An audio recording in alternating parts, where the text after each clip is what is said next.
Olá, pessoal. Eu sou o Sargon Seranto, sou o diretor executivo da Conecte-se. Hoje estamos no episódio 3 do Conecte-se com os especialistas. Trouxe uma amiga aqui muito especial para estar conversando com vocês, professora Ana Querubina. Ela escreveu para nós, no nosso blog, o texto sobre o futuro do trabalho. E hoje, aqui no nosso canal do YouTube e também no Spotify, ela vai estar conversando um pouquinho mais com a gente sobre toda essa demanda, possível demanda para um novo RH, um novo olhar para o futuro do trabalho. Querubina, seja muito bem-vinda ao nosso canal. Nós temos um combinado aqui com os nossos ouvintes, né, quem está aqui nos assistindo, que nós não fazemos uma abertura formalizada, ler currículo e tudo mais, porque a gente entende que quem está aqui com a gente é especialista. Seja muito bem-vinda e conta um pouquinho para a gente. Por que eu te convidei para estar aqui com a gente hoje, Querubina? Sargo, a gente já tem uma longa trajetória de trabalho, né? Juntos, na área de gestão de pessoas, tanto como professora, como consultora, como mentora de carreira. E eu achei bastante interessante todo esse projeto da Conecte-se. Eu acho que ela vem com uma proposta diferenciada e, mais do que isso, a gente pode abordar os temas centrais do momento, né?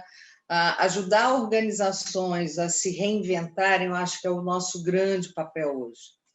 E falando especialmente sobre o futuro do trabalho, que na realidade não é mais futuro, já é o hoje, já foi o ontem, né? E ninguém percebeu, eu acho que é vital que a gente possa tentar impulsionar isso para aquelas empresas, para aqueles RHs que ainda se encontram em processo de transformação.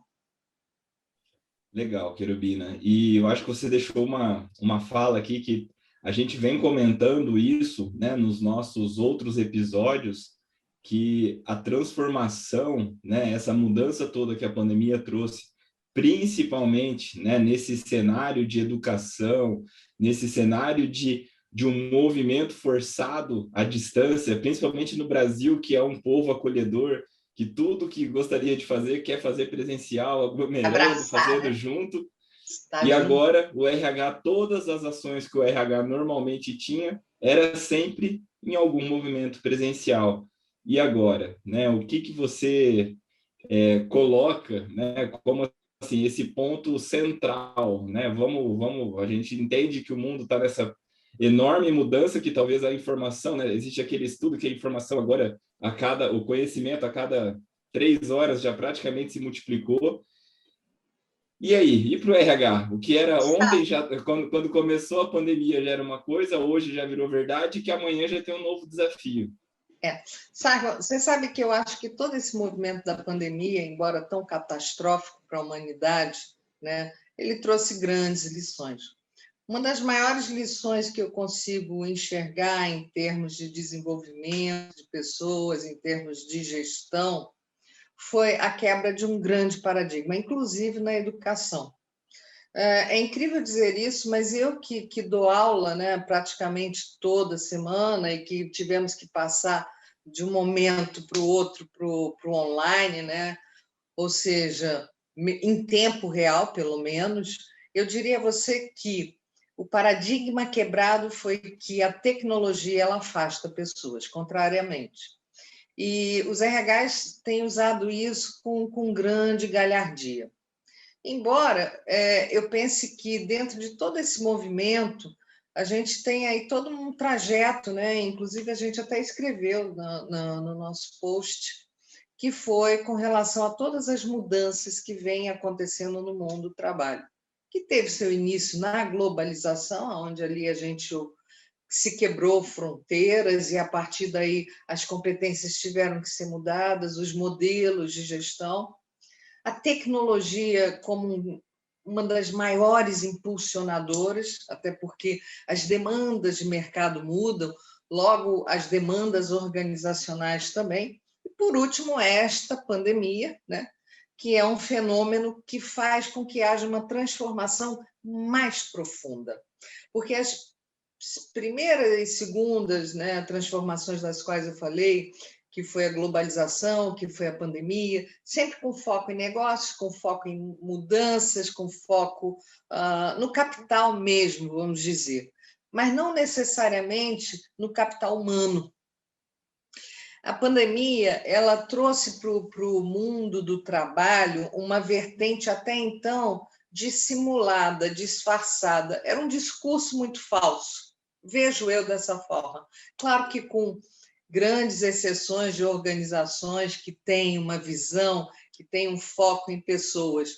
E hoje, um dos maiores desafios para os RHs é se transformar em RHs estratégicos, tecnológicos e humanos.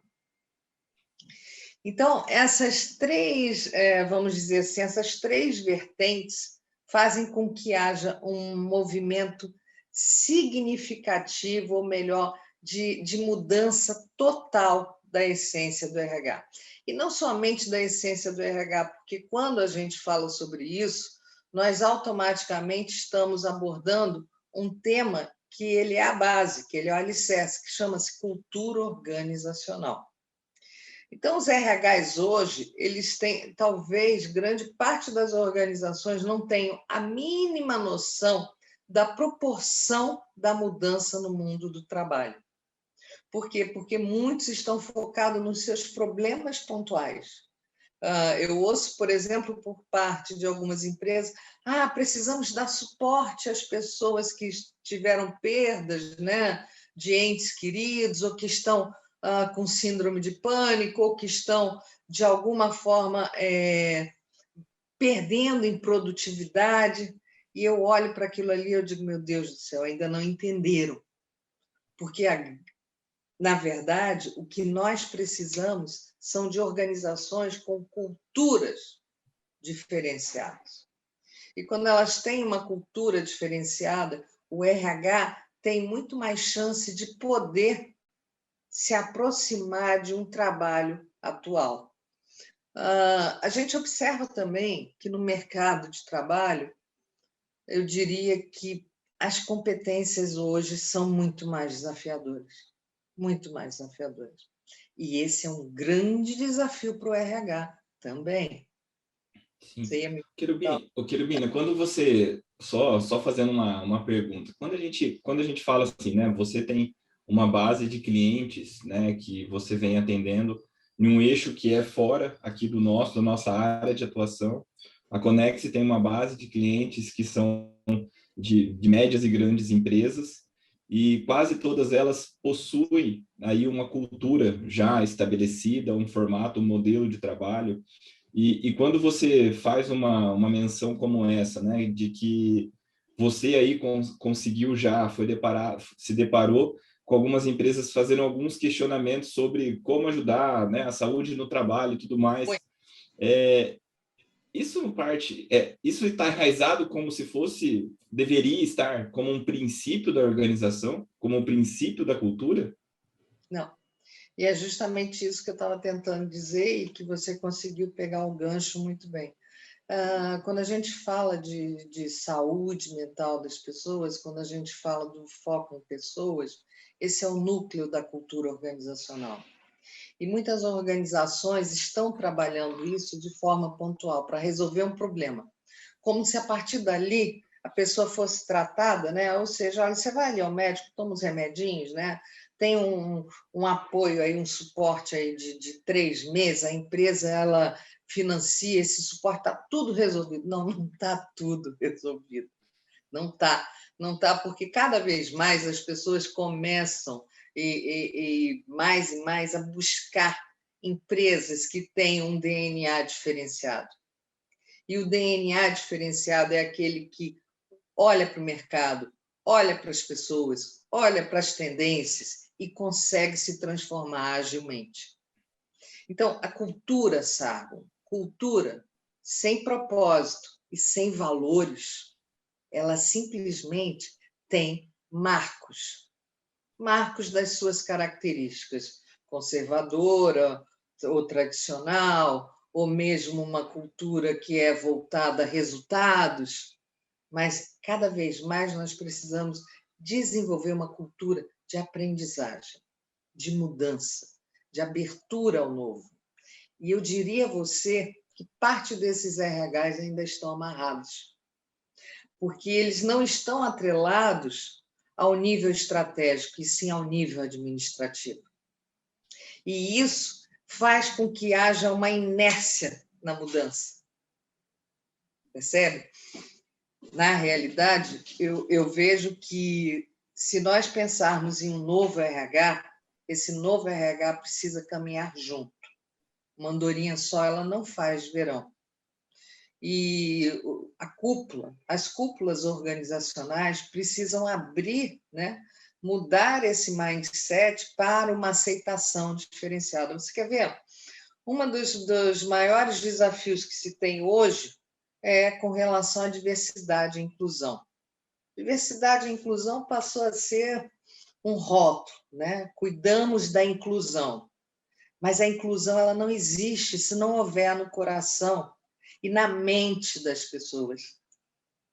Então, isso é a mesma coisa que aqueles programas, né, que algumas empresas têm muita dificuldade, inclusive, né, a maior parte das empresas não cobrem as cotas das pessoas com necessidades especiais, não cobrem, porque não existe uma cultura de inclusão. Isso já vem há anos. Então, tem trabalhos que precisam ser realizados nas organizações de base. De base, é uma transformação, ela não é de fora para dentro, ela é de dentro para fora.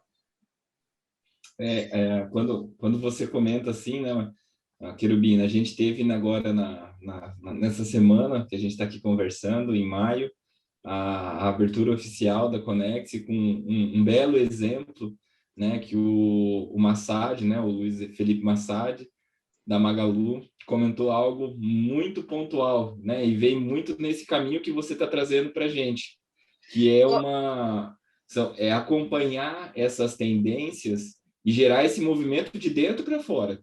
Sargon, você sabe que eu falei isso e pensei automaticamente, aí você tomou a palavra, mas eu ia te dizer, olha, nós tivemos um exemplo maravilhoso na abertura da Conex, quando nós ouvimos o Massad, né, com relação ao Magalu.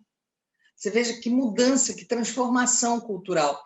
E você percebe, né, até pelo próprio depoimento dele com relação ao novo posicionamento de mercado da Magalu, você percebe que, por mais que eles estejam todos imbuídos no mesmo espírito, na mesma missão, ainda não conseguiram, né? Eles estão se transformando gradualmente, obviamente, tentando ser o mais ágil possível, mas essa mudança ela engloba trazer a todos. Então, o estralar foi dado, né? Todo mundo já entrou no mesmo movimento e fez muito sentido, né? E usou esses 3 alicerces, né, Querubina?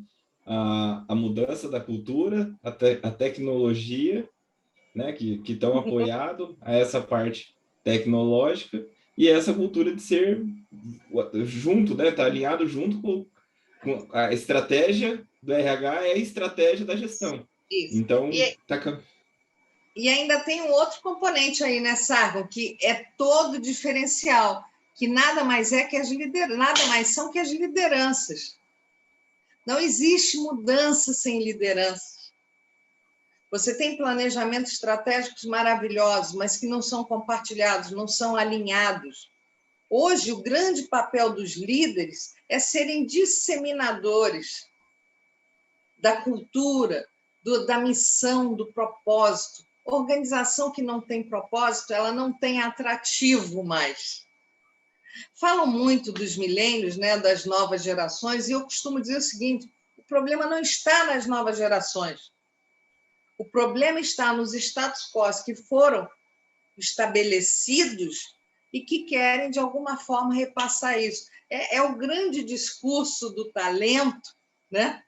Eu quero um talento, eu atraio talentos, e quando o talento entra, se entrega o que para eles? Uma máquina de datilografia, que são as políticas, são as práticas, são coisas que fazem com que aquele jovem profissional, ou mesmo nós, não tenhamos mais interesse nenhum sobre isso. Então, a transformação, né, para o mundo do trabalho, ela é total. Os RHs têm pela frente um desafio. Você quer ver um outro grande desafio? O employer branding. Os RHs, hoje, mais do que nunca, eles são vendedores do seu negócio, da imagem do seu negócio. Então, eles precisam tratar isso. Isso me lembra muitos anos atrás, né? Não que eu já tenha tanto tempo, tá? Nada disso. Mas eu fiz uma visita a Mil, né, na época do Edson Bueno, né, que era um grande líder. E lá, quando cheguei, eu olhei, virei para o jardineiro e falei assim, né? Me convidaram para um almoço executivo, eu fui, e o jardineiro estava do lado de fora, cuidando das plantinhas, e eu disse para ele: puxa vida, como você cuida, que mão boa você tem para essas plantas, você cuida muito bem delas. E ele me disse: não, senhora, eu estou cuidando da imagem da empresa. Aquilo ali nunca me saiu. O que representa isso? A introjeção. Ele introjetou algo muito maior, que é a organização como um todo. Então, hoje, por exemplo, a gente tem a Magalu, né, e cito por conta da grande participação do Massad, a gente tem a Magalu como esta referência, por quê? Porque ela tem foco no alinhamento e em pessoas. Não se iludam. É um grande desafio. Isso sem falar nos desafios de natureza técnica para os RHs. Vejo muitas organizações hoje também questionando e buscando soluções para o acompanhamento, avaliação de performance. Como se fizesse muita diferença quando era presencial o trabalho. Porque, na realidade, um dos maiores desafios que nós temos hoje é a liderança remota. Mas, por incrível que pareça, como muitos líderes, né, se perdem no dia a dia, nos incêndios, líderes não, gestores, eles, por vezes, não conseguem enxergar nem o desempenho dos seus colaboradores, porque não tem tempo, não tem foco. Então, esse é um outro desafio. Que tipo de equipais teremos que desenvolver, que não é simplesmente o tempo que o funcionário fica conectado, trabalhando no computador. Aliás, isso nunca foi. Mas, durante muitos anos, isso foi avaliado dessa forma. Da mesma forma que treinamento. Como que era avaliado? Quais eram os indicadores de treinamento das organizações? Ora, homem treinado, que não significava nada. Eu podia treinar a 10ª parte, que era o que acontecia, 90% ficava fora, e eu dizia que ali, eu não, né? As organizações, dizia que ali tinha 100 mil horas de treinamento para aquele corpo funcional para poder fazer o per capita. Sem sentido. Muito sem sentido. Ô, Querubina, a gente está aqui conversando, tem pessoas que estão nos assistindo, tem algumas pessoas que estão nos ouvindo pelo canal do Spotify, mas todas essas tendências, essas micro tendências, pontualmente, você descreveu em nosso blog. Então, para vocês que estão aqui nos assistindo ou nos ouvindo, a gente convida para que vocês façam a leitura no blog, porque está muito mais completo. A gente está tentando trazer aqui um resumo muito mais de forma informal, contextualizando algumas ideias em um formato de narrativa. Então, para que vocês que tenham interesse em se aprofundar um pouquinho mais sobre todas essas tendências, no blog Querubina numerou 16 tópicos que ela entende que o futuro do trabalho vai ser já está sendo impactado e quais são os desafios que vai estar junto no RH. Querubina, para a gente encerrar, o que você entende, né? Agora a gente já falou, citou o exemplo de Magalu, já falou sobre cultura, já falou sobre essa função do RH que a gente vai ter que estar olhando, do RH estratégico, que o maior desafio, né, assim, de forma generalista, está nas lideranças para poder acompanhar esse processo de mudança. o que você deixa de recado para a gente, né? Para os nossos ouvintes, né? Para os nossos leitores que vivem do RH, porque a gente tem bastante gente que está com a gente que são líderes, que estão no processo fora do RH, estão olhando o RH, mas tem gente que está no RH olhando para fora. O que você conta aqui para nós como mensagem final? A minha maior, né, eu diria que eu tenho duas grandes sugestões. Uma delas é: cuidem de suas lideranças. Nenhuma empresa fará maior ou melhor se não tiver líderes à altura. O RH, uma andorinha só não faz verão. E o RH ele precisa cada vez mais ser adaptativo, flexível e ter um mindset total de mudança.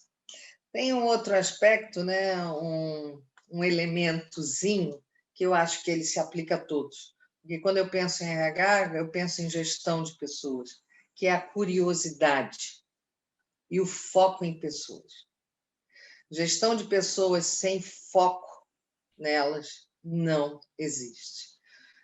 Se pensarmos em um RH do futuro, e esse RH em algumas organizações, ele já existe.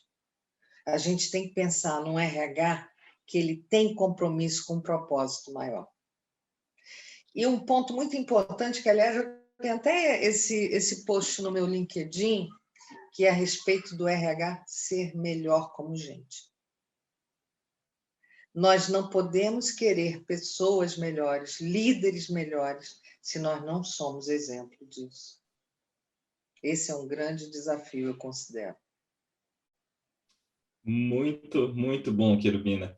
Para quem está aqui, assim, eu tenho certeza, eu sempre gosto de estar conversando com você, eu falo assim, é sempre uma aula, né? E o maior desafio, né, no meu papel como líder é o quê? É conseguir pegar esses insights e colocar, eu tenho dever, né, de todo dia que eu estou em uma conversa com vocês, mestres, especialistas, eu preciso colocar alguma coisa no meu dia a dia em prática.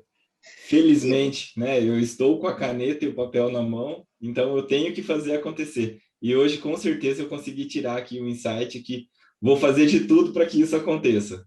Legal, Sarro. E eu queria só fechar aqui só um instantinho, eu gostaria de deixar também um espaço aberto para as pessoas, porque são Legal. questionamentos que muitas pessoas ficam batendo cabeça, organizações, um espaço aberto, porque eu acho que esse é um dos maiores papéis hoje da Conectes, é haver conexão. Então, eu acho que por esse canal, tem dúvidas, manda para a Conectes e a gente responde também. Exato, Querubim, exato. Quando você brinca falando de propósito, né? Não é uma brincadeira, mas é uma tendência que você coloca. Nós colocamos como nosso propósito justamente isso, né? A gente ter todos conectados, seja para dar sugestões, seja para tirar dúvidas, seja para nos ajudar a sermos pessoas melhores e ajudarmos os próximos. Então, sim, o canal vai estar aberto, vocês têm, através do nosso site, o nosso Fale Conosco, vocês podem deixar lá as mensagens. Quando vocês entram no site da Conectes, o chatbot que aparece vem direto do meu WhatsApp. Então, se vocês quiserem deixar lá, aciona a Querubina para qualquer dúvida em relação a isso e a gente vai, com certeza, de alguma forma, tentar ajudar. De forma conectada e unida. Isso aí, juntos. Querubina, muito, muito, muito obrigado.